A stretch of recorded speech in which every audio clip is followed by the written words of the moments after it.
or 5 pages, a copy of the home page, and then the record, the individual record that we're going to go to and talk about, and tell you what's out there and what you can, gosh, I need you a little closer. It's kind of small, isn't it?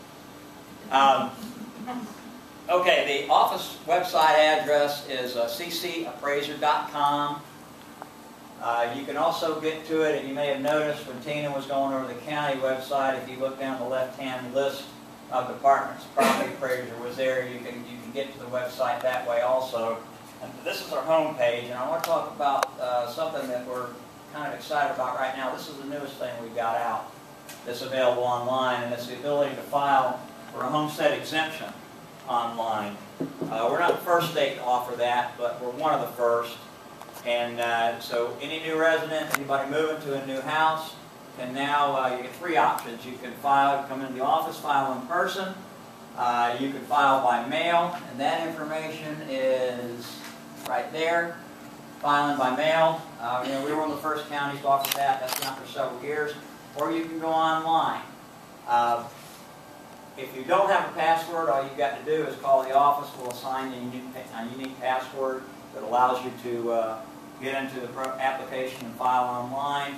What we started doing this week, every property transaction, every improved residential property, single family, mobile home, condominium, some multifamilies too, because it's not unusual that the owner may live in one of the units in a multifamily building.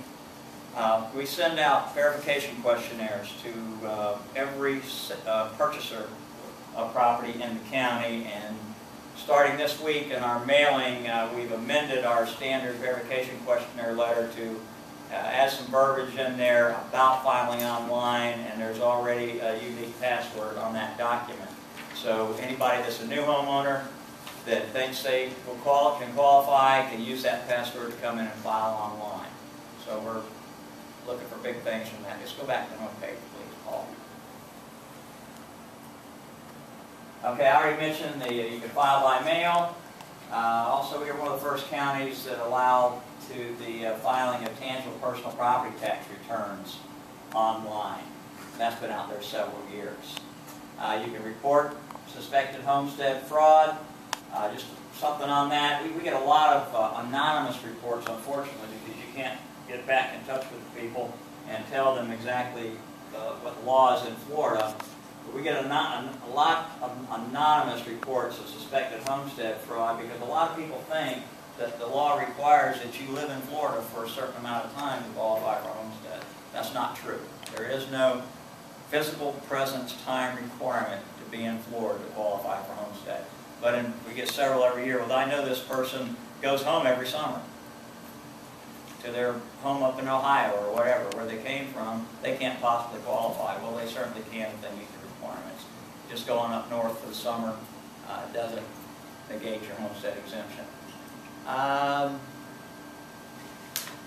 Let's go on to, scroll down to the bottom there, Paul, please.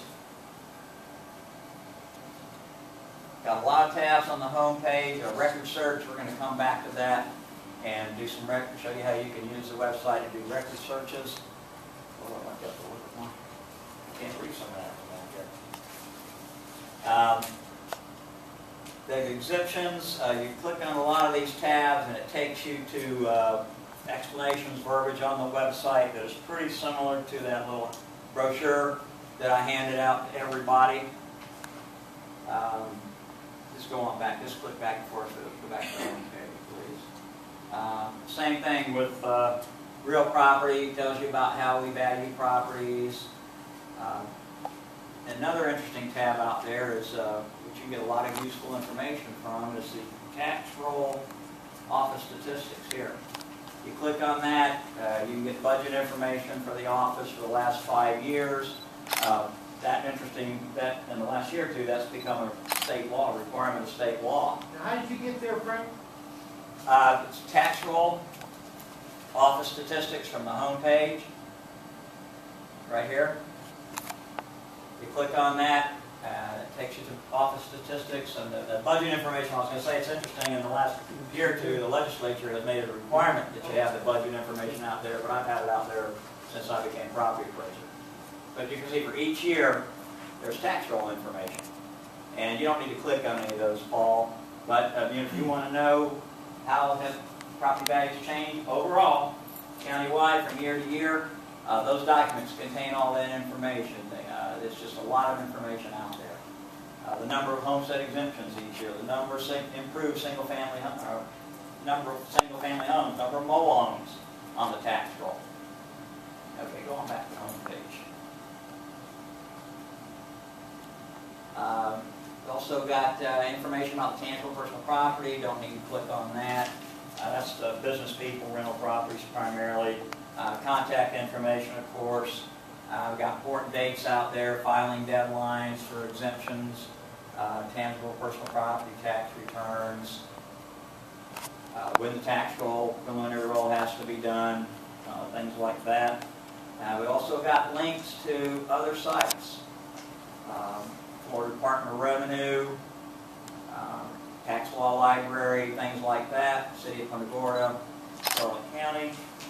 And then the last two over here, download, and we've got another link in the record search, but this is where you can go and you can download. It's got a lot of information on our condominium designations, our subdivision designators, allows you to search the tax roll database on a lot of different avenues,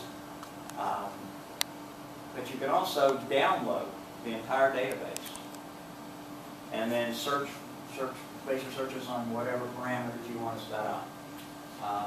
All we ask you to do is just give the office a call, talk to our IT people if you have any problems. But I know there's a lot of realtors use that information. And then the last one on the home page is forms. We've got a lot of forms out there. Primarily these apply to, have to do with certain types of exemptions. But there's address change forms out on the website. You can print, fill out, send them in to us requesting address change. Kill and combine requests if you own adjoining properties and you get 2 tax notices and you want to combine them into one tax roll parcel so you only get one notice in the future. You can do that. Is there a fee for that, Frank? No fee.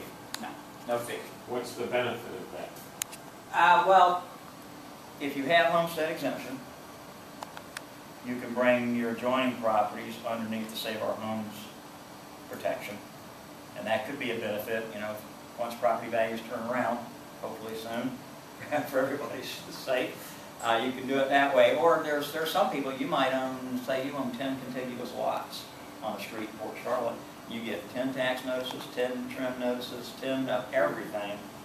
You can, as long as ownership is the same, the properties are contiguous, taxes are up to date, you can request a kill and combine of those 10 lots. It doesn't negate the fact that there are 10 platted lots. It just combines them all under one tax roll parcel. So now you'll get one tax notice for all 10 of those lots. What sort of problems do you have if you turn around and say you sell 2 of those lots? No problem. That's what I'm saying. It does not do away with the fact that you own 10 individual platted lots. It just combines them as one tax roll parcel. Okay. Thank you. And what would happen is if you sold 2 of those lots, we would get the deed through, then we would cut those 2 lots out, put them in the names of whoever you sold. There's no additional fee on that? No fee. No, sir. No, sir. Okay, let's go back.